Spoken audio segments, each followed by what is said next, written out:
So hello and welcome everybody. दोस्तों आप सबका क्वेरी सेशन में स्वागत है। हर मंगलवार को जिस प्रकार से हम लोग लाइव क्वेरी सेशन रखते हैं, ये मंगलवार कुछ बैच के लिए स्पेशल क्वेरी सेशन है, तो हमें खेद है हम ये ट्यूसडे को क्वेरी सेशन नहीं रख पाएंगे, लेकिन आप लोगों ने जो ऑलरेडी क्वेरी रखी हुई है, आइए दोस्तों उन क्वेरीज पे मैं कुछ बात करूं, ताकि जब अगली बार अगले मंगलवार को हम जब मिले तब तक आपकी ये सारी क्वेरी क्लियर हो चुकी हो। राइट, लास्ट ट्यूसडे जब हम लोगों ने दोस्तों बात की थी तब गौरव सिंह की क्वेरी तक हमने क्लियर किया था। अब हम थोड़ा आगे बढ़ेंगे। हम आगे बढ़े उससे पहले मैं डिस्क्लोजर बता दूं, जो भी स्टॉक्स या इंडाइसिस के बारे में चर्चा करेंगे सिर्फ रिकमेंडेशन पे नहीं चलते हुए खुद की रिसर्च करें। जो स्टॉक से इंडाइसिस पे हम बात करेंगे उसमें हमारी पोजीशन हो भी सकती है, नहीं भी हो सकती है। आपको खुद को एक इंफॉर्मेटिव डिसीजन लेना चाहिए। राइट, चलिए दोस्तों, ये सेशन हमारा मेजॉरिटी एजुकेशन पर्पस के लिए है। चलिए, राजीव शर्मा जी की क्वेरी थी। राजीव शर्मा दिल्ली से है और उनका जो क्वेरी है वो उन्होंने लिखा हुआ है, मैं पढ़ लेता हूं। And he want answer in English, so let me read and revert him in English. Right, so Rajiv Sharma ji, your query is, my equity portfolio is from more than 20 years. Right, good Rajiv ji.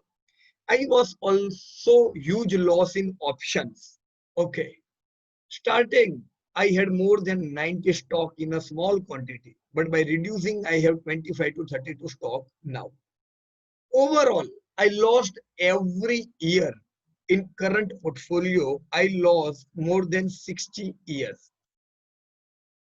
My portfolio shows invested value around 70. Okay. My portfolio shows invested value around, you have written 7 lakh, right? And current value is 2,50,000, right? Yeah. If I currently invest for 10 years, whether I will achieve profit or reduce my loss. If I currently invest for 10 years, whether I will achieve profit or reduce my loss. Okay. Can I change my portfolio now, or investing in new shares and sold my previous portfolio when Nifty will over 12,000 or above? Can you help me to modify my long-term portfolio? Okay, Rajiv. So let me clarify your query. As per what you have written, you are investing since last 20 years, so that's good thing. I was also in huge loss in options. Okay, it's all right. See, stock market is nothing but investment in different businesses. So just think about it as if you are investing in your friend's business, or if you are investing in some other people's business. If we are investing in business, we need to give at least 10 years, and you have invested a lot of time also, right? So there is no doubt that investment should have grown. In your case, it is not grown, so that's a sad thing. Investment will not grow, as per my view, if our investment will be in loss-making companies or in decaying industries. So Rajiv ji, for example, if you have invested, just make a total of all your shares which you have invested.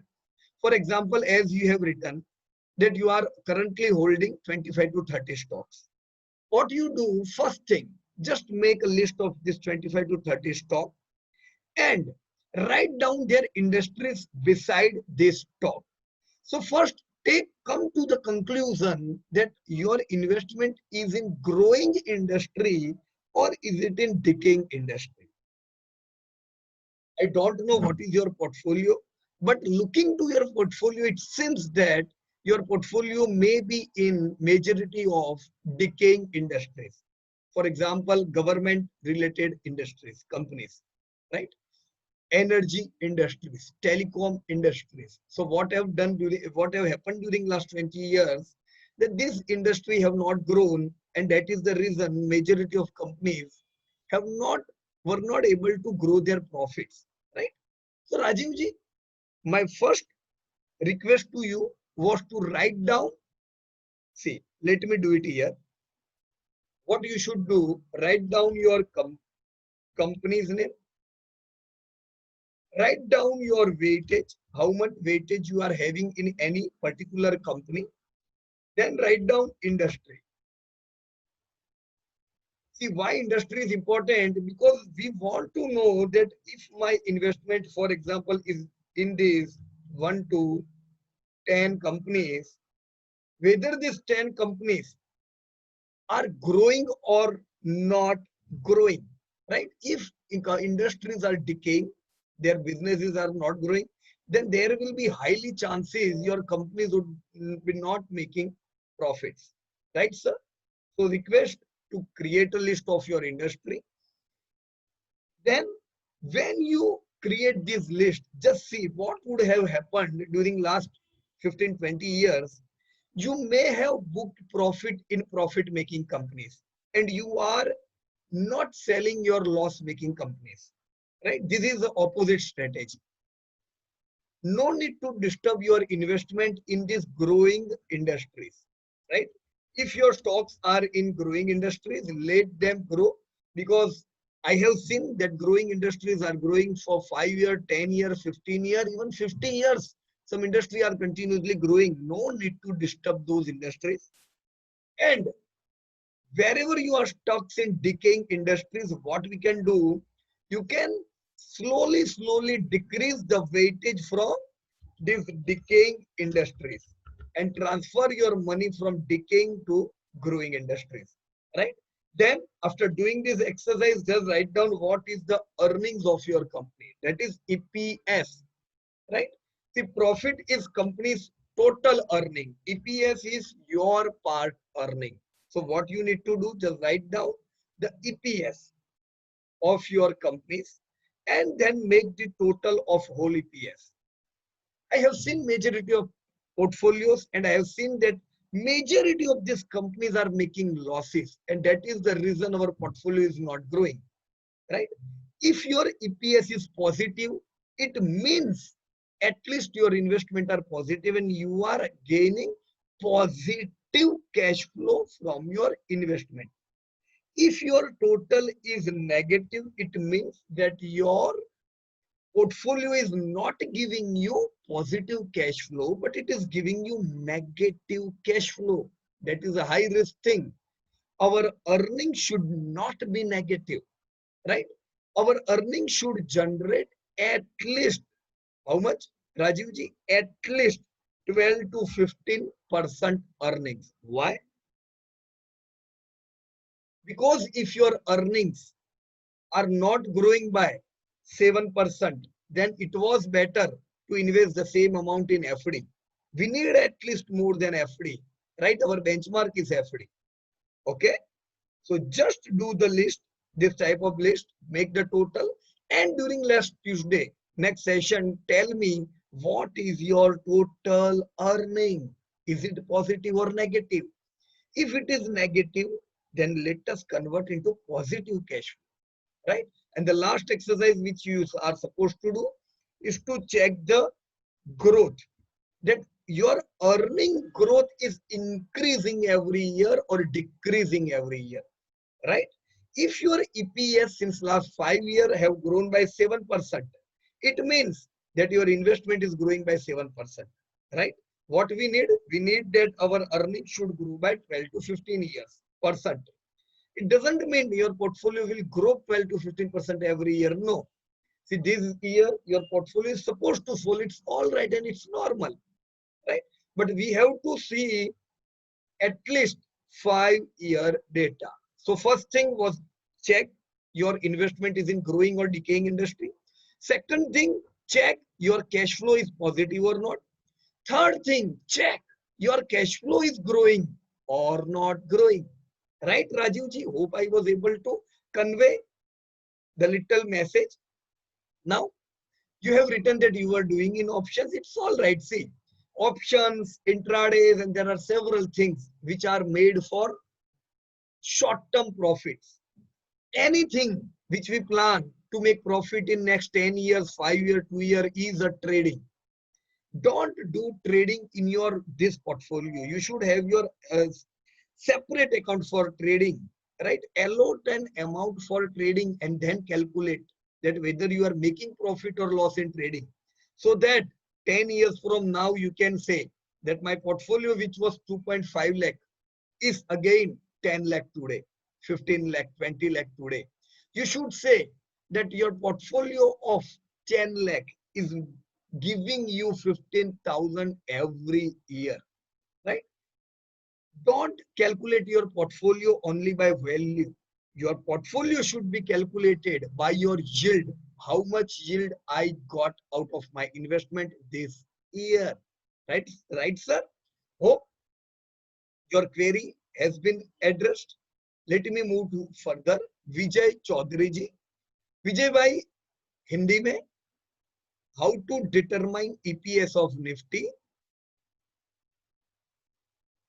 EPS of Nifty for finding intrinsic value. Okay, so Vijay bhai, let me give everybody exercise. Give me 2 to 3 days. I am already going to give everybody exercise, so that you may able to know that what are the earning as per last year. See, majority of companies result have been announced, Vijay bhai. So let us do an exercise that what is the growth of Nifty 50 companies this year, how much their revenue have grown, how much their profit have grown, right? So give me just 1 week more time and we are going to do this exercise, right? Because it is not as simple as that you will calculate EPS of 50 companies as per weightage and you will get EPS. No. Why it is not as simple as that? Because in Nifty's EPS,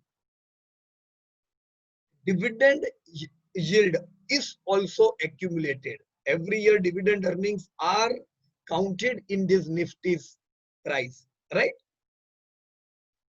Mukesh Gurnani from Vadodara.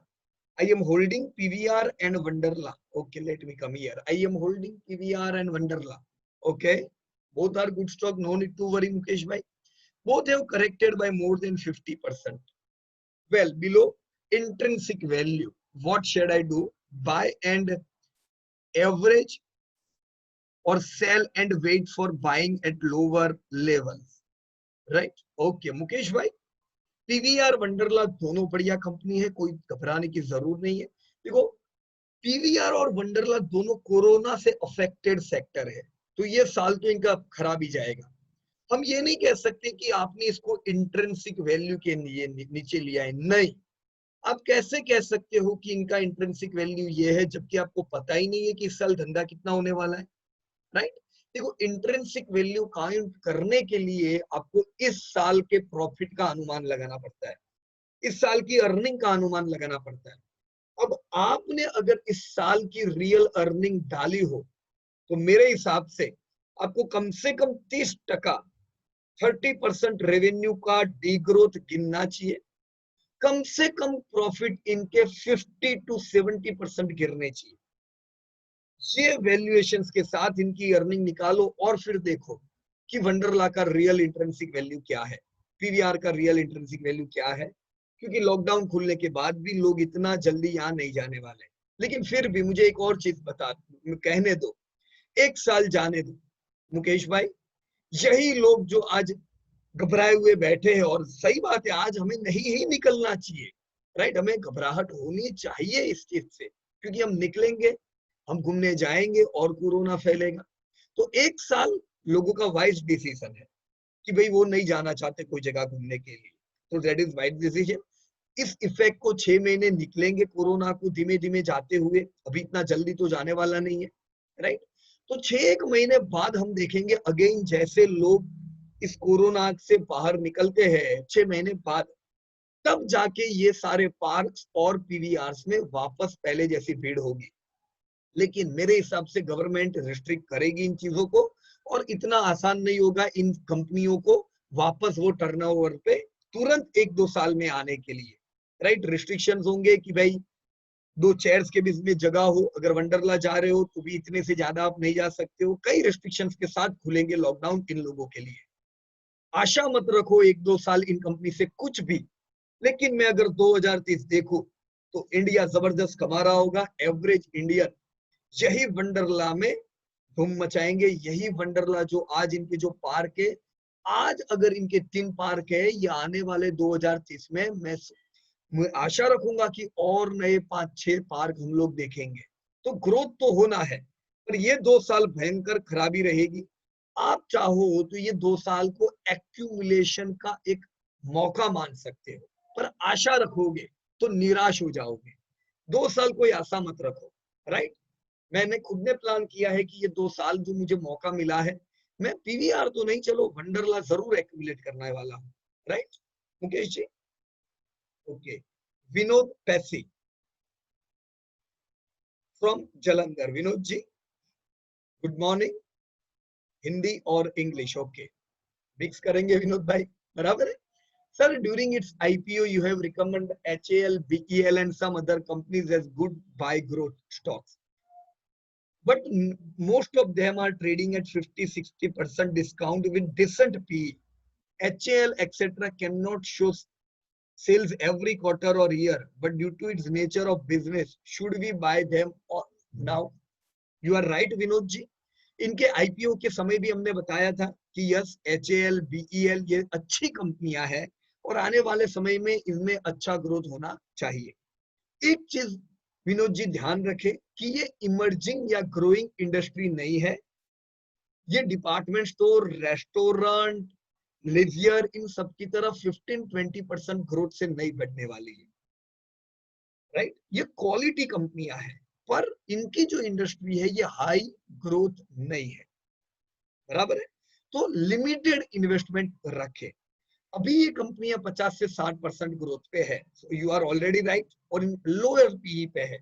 हमें और एक चीज भी ध्यान रखनी चाहिए विनोद जी कि lower PE पे ये इसलिए है क्योंकि इन कंपनियों का इस साल ग्रोथ नहीं है। तो ग्रोथ नहीं होने के कारण शेयर्स में ज्यादा मार पड़ती है, क्योंकि अगर सेल्स ग्रोथ नहीं होता है तो प्रॉफिट आधे हो जाते हैं, और आधे प्रॉफिट में आपकी इस साल की अर्निंग बिगड़ जाती है। देखो, जो लोग 15 साल से भी इन्वेस्ट किए हुए हैं ना, उनकी भी इस साल की अर्निंग बिगड़ेगी। तो लोग अपना वेटेज ऐसी कंपनियों में घटाते हैं, इसलिए कम पी होता है, बराबर है। तो इसे मौका गिनो या इसे पुराने इन्वेस्टर का चौका, ये भी हमें देखनी चाहिए। आपकी बात बिल्कुल सही है कि एक ऐसा सेक्टर है जहां हर क्वार्टर पे ग्रोथ नहीं मिलेगा इनके नेचर ऑफ बिजनेस की वजह से। तो ये बात तो आपकी सही है, पर विनोद जी हम भी बिजनेस करने बैठे हैं, हम भी इन्वेस्टर हैं। अगर इनका नेचर ऐसा नहीं है कि ये हर साल हमें ग्रोथ दे सके, तो हमें भी लिमिटेड ही निवेश करना चाहिए, बिकॉज हम इन्वेस्टर है और हमें हर साल ग्रोथ चाहिए। जब 10 साल बाद, 15 साल बाद मैं फिर पोर्टफोलियो को लेके बैठा हूंगा, तब मुझे एक फिगर में आंसर चाहिए कि मुझे कितना पैसा मिला। मुझे लंबा आंसर नहीं चाहिए कि ग्रोथ नहीं हुआ, ये नहीं हुआ, वो नहीं हुआ, वो नहीं चलेगा, बराबर है। देखो, पूरी दुनिया पिछले 10 साल से खाली 4-5% के ग्रोथ से बढ़ी है। तो सीधी बात है, दुनिया भर की जो कंपनीज है उनका ग्रोथ भी पिछली सदी जैसा नहीं है। अब दुनिया 5% के ग्रोथ से बढ़ी है, पर इंडिया डबल डिजिट से बढ़ी है, तो इंडिया में तो ग्रोथ होना ही चाहिए हमें, राइट। अब इंडिया में अगर ग्रोथ है तो मुझे पहली प्रायोरिटी रखनी चाहिए विनोद जी, ग्रोइंग और इमर्जिंग इंडस्ट्री में। यस, डिफेंस भी एक अच्छी इंडस्ट्री है जहां पे हम डिके होता हुआ नहीं देखेंगे, हम ग्रोथ जरूर देखेंगे विनोद जी। डिफेंस इंडिया की प्रायोरिटी है।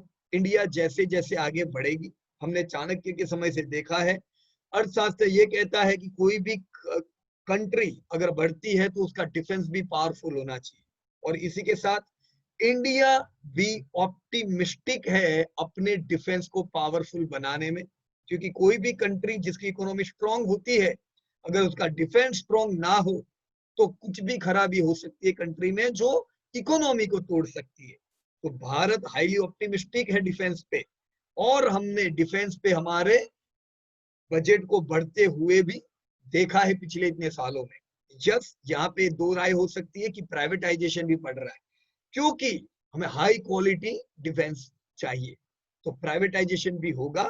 साथ में मेक इन इंडिया पे भी फोकस है। मेरे हिसाब से आने वाला समय उज्जवल है, पर डिपार्टमेंट स्टोर जैसा उज्जवल नहीं है डिफेंस। राइट, देखो मेरा खुद का इन्वेस्टमेंट भारत इलेक्ट्रॉनिक्स में बरसों से है। मुझे एक दोस्त मिले थे नॉर्थ गुजरात में। राइट, हमारा एक ब्रांच है छोटा सा नॉर्थ गुजरात में, तो मैं वहां पे भी कभी कभी जाता हूँ। वो दोस्त जो है वो बरसों से हमारे साथ एसोसिएटेड है। उन्होंने सिर्फ 2 कंपनी में निवेश किया है, एक है टीसीएस और एक है भारत इलेक्ट्रॉनिक। मेरे ख्याल से करोड़ रुपया उनका दोनों कंपनियों में लगा हुआ है। तो 2 साल पहले जब मैं पाटन गया तब हमारी मुलाकात हुई थी। मैंने उन्हें तभी भी बताया था कि दोस्त, दोनों कंपनी बढ़िया है, ये दोनों आने वाले समय में अच्छी ग्रोथ करेगी, पर अगर तुम पूरा निवेश ये दोनों कंपनी में ही करोगे तो तुम डिपेंड हो जाओगे इन 2 इंडस्ट्री पे। कल अगर डिफेंस में या आईटी में कुछ प्रॉब्लम आता है तो तुम्हारा पोर्टफोलियो में काफी खराबी भी हो सकती है। राइट, अब देखो 2 साल होने को आए, हमने पिछले 2 साल में देखो टीसीएस को बढ़ते हुए नहीं देखा है। टीसीएस टूटा भी नहीं है पर बढ़ा भी नहीं है इतना, कोई दिक्कत नहीं। टीसीएस का हाई ग्रोथ फ्यूचर है मेरे हिसाब से। आज देखो 2 साल से तो मैं उनको मिला नहीं हूँ, पर वो हो सकता है शायद थोड़े निराश भी हुए होंगे कि टीसीएस क्यों 2 साल से नहीं चल रहा है, इतनी बढ़िया कंपनी है तो भी, क्योंकि टीसीएस का ग्रोथ इतना बढ़िया नहीं रहा। It's all right, world economy muted है तो उसकी इफेक्ट टीसीएस को है, पर यस आशा रखो यही टीसीएस यहाँ से 10 गुना होने वाला है।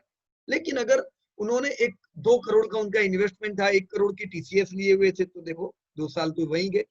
अगर उन्होंने ग्रोइंग इंडस्ट्री में कुछ पार्ट दिया होता, डिपार्टमेंट स्टोर में कुछ इन्वेस्ट किया होता, कुछ रिटेल में, कुछ इंटरनेट रिलेटेड बिजनेसेस में, तो हो सकता है कुछ अच्छा ग्रोथ और हुआ होता।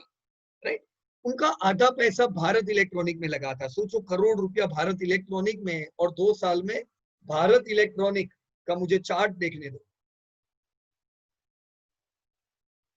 ये है भारत इलेक्ट्रॉनिक का चार्ट। ये 2 साल में ये आधा हो चुका है। राइट, अब ये बुरी कंपनी नहीं है। राइट, मैं उनको जानता हूं और मेरे को पता है उन्होंने यहाँ पे भी शेयर खरीदे थे। कहाँ पे? 18-19 रुपए पे भी, बराबर है। उन्होंने, हमने ये फॉल में भी खरीदे थे। जब जब फॉल आता है हमने थोड़े थोड़े एक्यूमुलेट किए हैं। बढ़िया शेयर ने रैली की।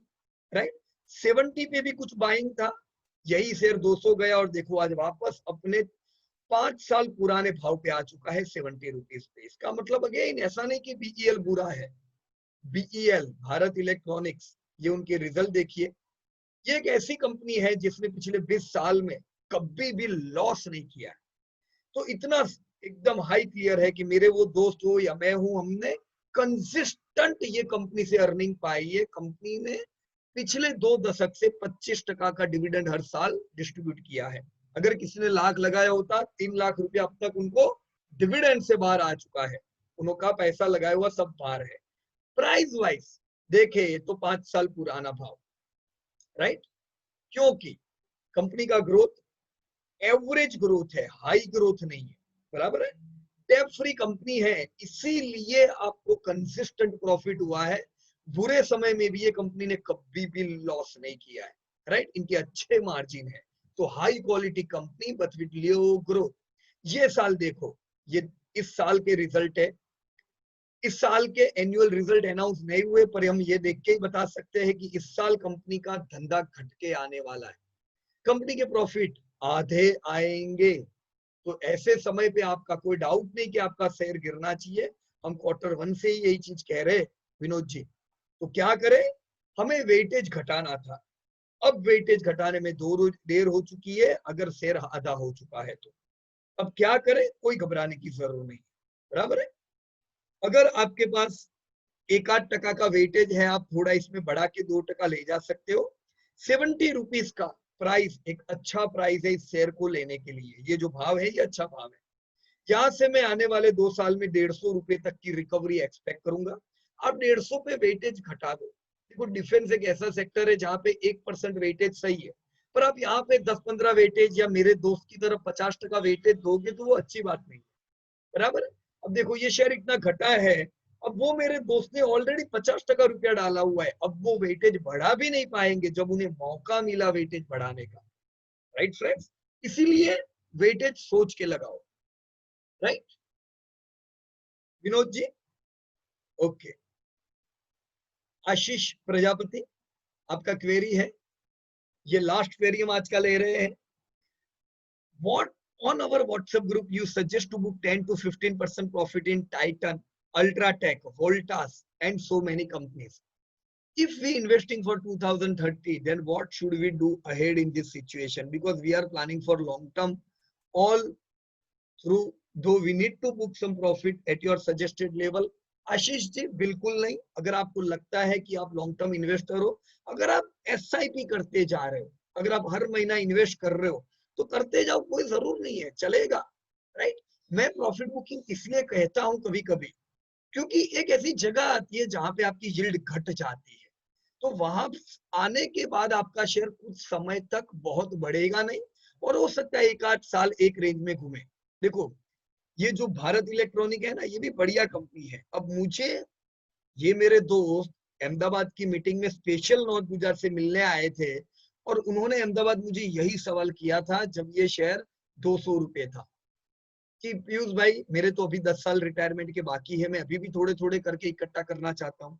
मैंने बोला यार और कितने इकट्ठा करोगे, यही शेयर कुछ और करो। और उन्होंने बोला नहीं, मुझे हाई कॉन्फिडेंस है मोदी सरकार पे कि वो डिफेंस में और इन्वेस्ट करेगी। बराबर है। अब देखो, वो एक ही कंपनी में तो नहीं करेंगे ना। ये क्या हुआ, अब मुझे नहीं पता वो क्या सोच रहे हैं, लेकिन उनको लग रहा होगा कि मैंने यहाँ थोड़ा प्रॉफिट बुक किया होता तो अच्छा रहता। आशीष, मैंने भी एक्यूमुलेट किए थे 70 पे, मैंने भी 10-15% प्रॉफिट बुक किया था।